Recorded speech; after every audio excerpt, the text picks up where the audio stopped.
C'est une zone particulièrement importante parce qu'il y a de l'emploi, il y a donc du social et de l'activité économique.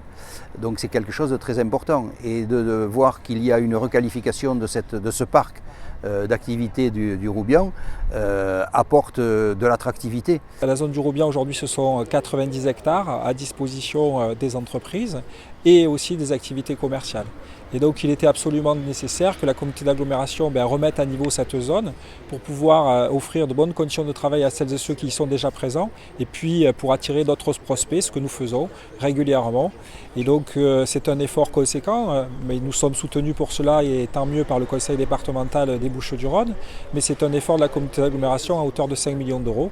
Ce sont des efforts qui sont bien légitimes quand on veut avoir comme priorité absolue le développement de l'économie pour créer de nouvelles richesses et donc créer de nouveaux emplois sur notre territoire. Les aménagements des nouvelles entreprises, elles demandent essentiellement, bien sûr, des accès routiers faciles, ce qui est le cas pour ce parc d'activités.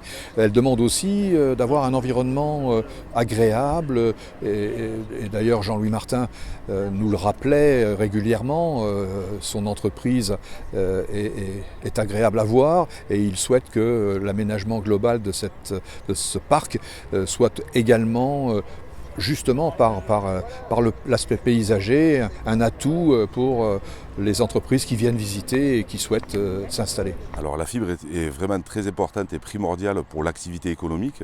Elle permet à nos entreprises de pouvoir rester sur le territoire et surtout d'attirer de nouvelles entreprises puisqu'elle est structurante. Aujourd'hui à la maison, il n'est pas rare d'avoir 7 ou 8 objets connectés.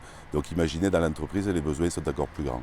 Aujourd'hui, sur la zone du Roubian qui compte une centaine d'entreprises, nous avons environ une vingtaine d'entreprises qui sont raccordées avec une vingtaine de discussions actuelles où ça devrait se traduire par une vingtaine de raccordements d'ici la fin de l'année.